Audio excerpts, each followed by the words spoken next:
The story begins in the Jedi Council chamber. Anakin is looking out of the window thinking about Padme. He knows Mace is likely going to kill Palpatine, and if he does, any chance for saving Padme will be lost. He wants to go stop Mace, but he can't. Palpatine must be stopped. He cannot allow his personal feelings to cloud his judgment. So Anakin sits down, hands shaking, mind racing with ideas. He came to a conclusion that he just has to wait in the Jedi Temple. He can't help Palpatine. He's the Sith Lord. He must be stopped. A few minutes later, Anakin was still sitting in his chair, but something was different now. The air was colder. The Force was distant. Something bad was happening. Anakin never quite understood what the Jedi Masters meant when they said the dark side was clouding Coruscant. That was the only Coruscant Anakin knew, cold and distant. But before the war, Coruscant was different, much warmer and stronger in the Force. But even so, what was happening now was much darker, even from the Coruscant Anakin knew. And then he realized something terrible must have happened in Palpatine's office. In Palpatine's office, Palpatine was standing in a dimly lit room. The only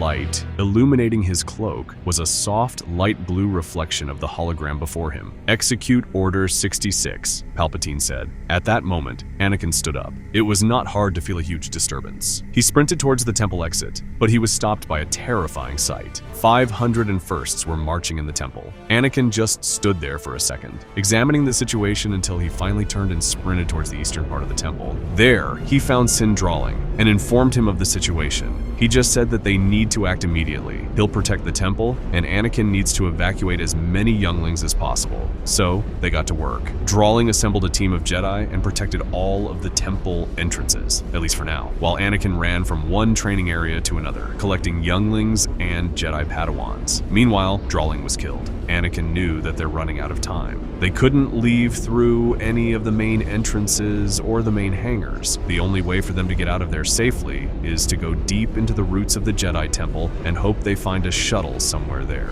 So they ran level after level lower.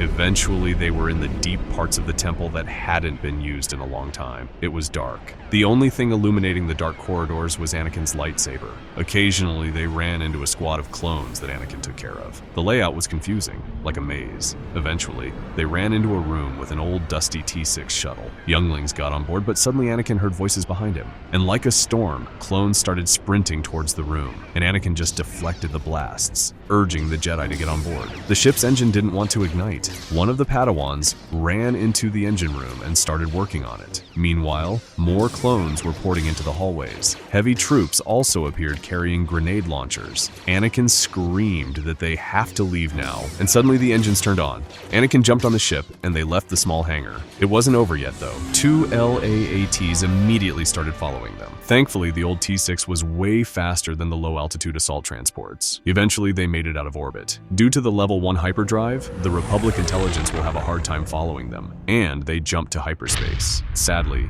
Anakin didn't have a plan quite yet. Where could they go? For now, they were just following the classic path of the Hydean way until they decide where to jump out. A few hours later, Obi-Wan and Yoda were making a plan. Obi-Wan insisted that they go back to the temple. There was too much at stake, so Yoda agreed they would go back to Coruscant in an attempt to rescue any survivors and deal with Sidious. Soon, younglings, Padawans, and Anakin made their way to Ossus. It was a forest planet, powerful in the light side of the Force. A long time ago, there was a Jedi Academy on Ossus, so they decided to hide on the planet. Anakin figured it's as good of a hiding spot as anywhere else, and if needed, they can even rebuild the abandoned Jedi Academy. In the Jedi Temple on Coruscant, Yoda and Obi-Wan were making a plan. Obi-Wan will go search for Anakin, while Yoda will go deal with Sidious. They saw on the Jedi security holograms that Anakin escaped from the temple with a handful of other Jedi, but they had no idea where they were headed. They weren't even sure if they themselves knew. So Yoda went to meet with Bail to make a plan on how Yoda will take down Sidious. Meanwhile, Obi-Wan goes to meet with Padme. He informed her that Anakin escaped the temple with a handful of Jedi younglings. That was a massive relief for Padme.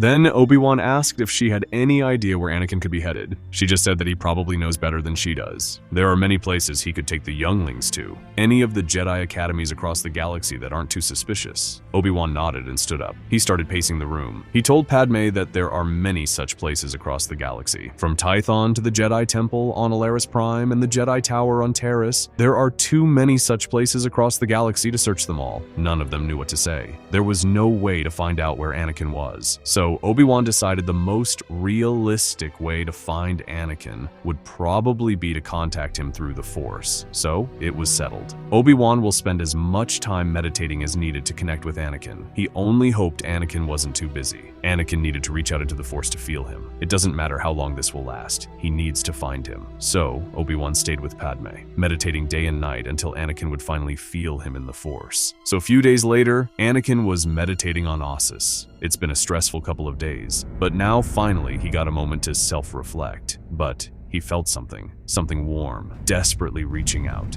and then he heard the word Anakin. Immediately, Anakin knew that had to be Obi-Wan. He felt his thoughts. Where are you? Obi-Wan wants to know where he is. Anakin focused, thinking about Ossus, the light side nexus of the planet, the lush forests. On Coruscant, Padme was sitting on her veranda, frustrated, when Obi-Wan rushed outside and told her that Anakin was on Ossus. Obi-Wan immediately contacted Yoda, and all three of them took off on the Nubian, heading towards Ossus. Yoda was still frustrated with his loss against Sidious, but they haven't lost yet. They have to find Anakin and the other Jedi. Meanwhile, Palpatine took complete control of the galaxy, rearranging rules that were secret for thousands of years in the Galactic Republic, dictating military decisions, and ruling the galaxy with an iron fist. Finally, Obi-Wan, Yoda, and Padme arrived to Ossus. They landed near the old academy. Before entering, they were greeted with Jedi Padawans guarding the entrance. Yoda couldn't help but smile upon seeing dozens of Padawans in the lush corridors of the small Jedi Academy. Finally,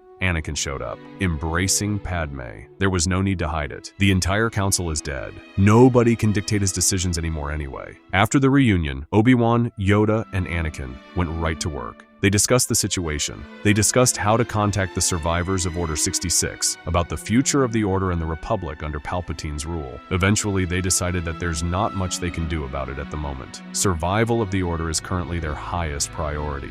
The main strength of the Sith under the rule of two was their anonymity. If they train the next generation of the Jedi, Palpatine won't be able to take them all out. Besides, there's no way most of the systems will go along with his tyranny anyway. Yoda jumped in, saying that he and Senator Organa had already discussed the creation of the rebellion. Padme also spoke, assuring the Jedi that she'll do everything in her power to set up a rebellion against Palpatine and the Empire. The next few years would be very eventful for the galaxy. Expensive clone troopers would slowly but surely get replaced with the less effective but way more numerous stormtroopers. The rebellion would also start to form, although Grand Moff Tarkin and Admiral Thrawn were effectively killing off any kind of serious rebel military, at least for now. Senator Amidala and Organa were the main leaders of the rebellion alongside Mon Mothma. The Jedi, however, were not included in the conflict. They remained hidden for now. Eventually, the matters escalated, and one of the Empire's spies infiltrated the highest ranks of the rebellion leadership and eventually revealed to the Empire that the remaining Jedi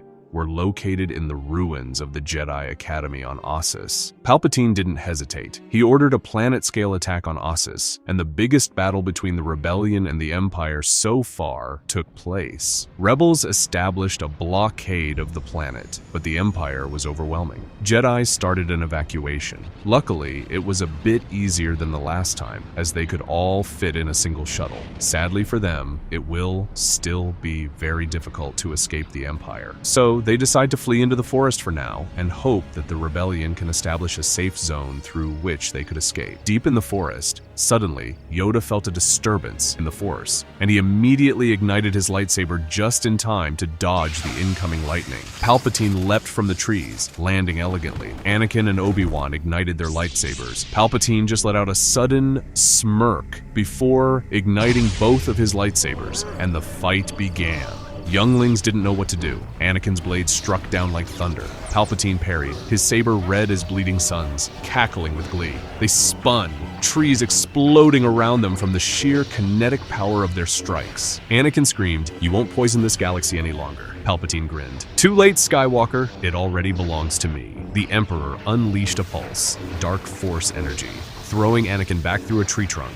Bark and flame erupted. From the smoke, Obi-Wan leapt, blade clashing against Palpatine's from the side, forcing the Emperor off balance. Yoda descended like a green blur, his saber flashing in tight, furious arcs. He spun, force pushing both aside with a wave. They crashed into the underbrush, stunned but not broken. Palpatine raised both hands. A storm began. Forks of lightning split the sky, grounding through the canopy. Fire bloomed. Trees toppled in waves. The forest became a war zone, but the Jedi stood. The battle pushed them to a clearing now bare of life. The trees reduced to charcoal silhouettes, the sky a storm of smoke. A ring formed. The four locked in combat. Anakin was breathing hard, blood at his lip.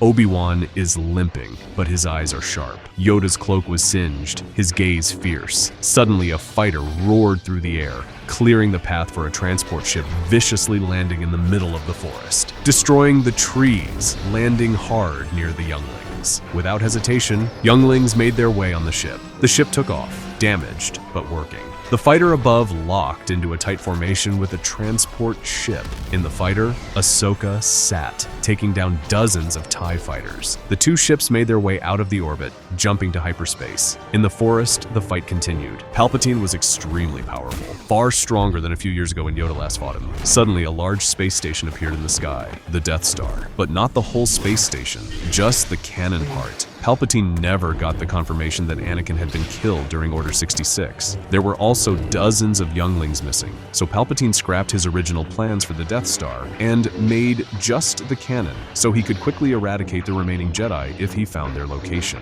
The battle continued. Palpatine was completely sure that he could kill all three of the Jedi before the Death Star destroyed Ossus. But the Jedi were stubborn. Yoda fought as hard as he could, spinning with unnatural speed. Anakin was good. His powers quadrupled since the last time Palpatine saw him, and the outcome was beginning to appear more and more uncertain. Palpatine's two red blades locked with all three of Jedi's blades, but then a green glow illuminated the shadowy area of the forest. They all looked up to see the Death Star's cannon before the entire planet was destroyed. The battle suddenly took a swift turn. The rebels were fleeing. The remaining Imperial forces were left without orders. Admiral Thrawn's ship has been destroyed, and he with it. In hyperspace, Ahsoka was standing in the small transport carrier with a handful of Jedi Padawans and younglings, sad about the loss of three great Jedi, but also relieved. The darkness in the Force was finally gone.